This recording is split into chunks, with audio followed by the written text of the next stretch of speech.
প্রথম core value of Islamic lifestyle হচ্ছে আপনাকে হালাল দিয়ে আপনার জীবনকে সাজাতে হবে। লা ইয়াদখুলুল জান্নাতা জাসাদুন গুযিয়া বিল হারাম। হারাম খেয়ে বর্ধিষ্ণু যে দেহ, সে দেহ আল্লাহর জান্নাতে প্রবেশ করবে না। মানে whatever you consume it should be হালাল, এটা হালাল হইতে হবে। শুধু যেটা আপনি খাচ্ছেন এটাই না, কুলু মিম্মা ফিল আরদি হালালাম তাইয়্যিবা, আল্লাহ তাআলা বলেছেন যেটা কনজিউম করবো হালাল হবে, হালাল হতে হবে। তো এটা শুধু এত ন্যারো কনসেপ্ট না, আপনার জীবনের সবটাই হালাল হতে হবে। ইউর ফুড শুড বি হালাল, ইউর ড্রিঙ্ক শুড বি হালাল, ইউর ইনকাম শুড বি হালাল, ইউর ফ্যাশন শুড বি হালাল, ইউর এন্টারটেইনমেন্ট শুড বি হালাল। সব কিছু হালাল হইতে হবে। আমরা অনেকে যে ভুলটা করি, আমরা খাওয়ার ক্ষেত্রে শুধু হালাল খুঁজি, এরকম অনেকে করে, কিন্তু অন্যান্য ক্ষেত্রে হালাল হারামের বাজ বিছান নাই। আমি একটা উদাহরণ প্রায়ই দেই, দেখবেন যে আমাদের বাংলাদেশের সরকারি অফিসগুলোতে তো ঘুষ চলে নাকি?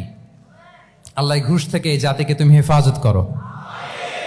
আচ্ছা, দেখবেন যে আমাদের বিভিন্ন সরকারি অফিসগুলোর মুসলিম কর্মকর্তারা তারা ওয়াইন খায় না। আমি দেখেছি থাইল্যান্ডে গিয়েছে, চায়না গিয়েছে অফিসের কাজে, ওখানে হালাল রেস্টুরেন্টগুলো খোঁজে, কারণ মুসলিম, তার হালাল খাইতে হবে। তো সে ওয়াইন খায় না, পর্ক খায় না, কারণ ইসলামে এটা হারাম। আবার অনেক হিন্দু কর্মচারী, সে আবার গরুর গোশত খায় না, কারণ কি তার ধর্মে ওইটা হারাম। কিন্তু এই মুসলিম কর্মচারী, হিন্দু কর্মচারী দুইজনের নির্বিশেষে মাশাআল্লাহ ঘুষ খায়। এরকম হয় না? দেখেন, মুসলিম ওয়াইন খায় না, পর্ক খায় না, তার ধর্মে হারাম। আমার হিন্দু ভাই গরুর গোশত খায় না, এটা তার ধর্মে হারাম। কিন্তু ঘুষ আবার দুই ধর্মে হালাল নাকি? হ্যাঁ, হালাল না।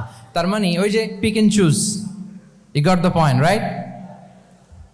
পিক এন্ড চুজ করেছে যে আমার ধর্মের এই এই নিয়ম আমি মানবো, কারণ এটা আমার জন্য খুব ফ্লেক্সিবল, এটা খুব ভালো লাগে। কিন্তু যেটা কঠিন হয়ে যাচ্ছে, যেটা তার বিরুদ্ধে দাঁড়াচ্ছে, ওইটা সে মানে না। তাহলে পিক এন্ড চুজ করার কোনো সুযোগ। আমরা আমাদের গোটা জীবনকে হালাল দিয়ে সাজাইতে হবে, তাহলে your lifestyle will be Islamic lifestyle. এই কথাটা কি বুঝতে পেরেছেন?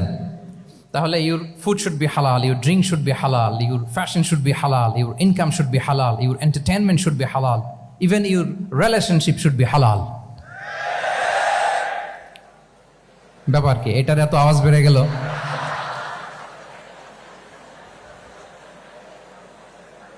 এটা কমন পড়ে গেছে নাকি? আচ্ছা বলেন, হালাল রিলেশনশিপ কোনটা বলেন? এই যে, এই তো আসল জায়গায় হাত দিছি বোধহয়। আমাদের শিক্ষার্থী বন্ধুদের মধ্যে বিবাহিত আছি আমরা? হ্যাঁ, কারা কারা আছি দেখি তো। মাশাআল্লাহ, মাশাআল্লাহ, ঠিক আছে, ঠিক আছে। আমাদের বোনরা উপরে আছেন, মাশাআল্লাহ, অনেকে হাত তুলেছেন, আলহামদুলিল্লাহ। এই তো আমাদের যারা হাত তুলছেন তাদের জন্য একটা তাকবীর দেই আমরা, আল্লাহু আকবার।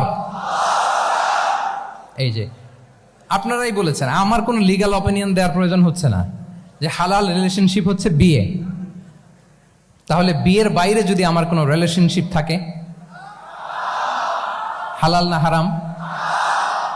ফতোয়া দিচ্ছে কে? আমি? আপনারাই দিচ্ছেন।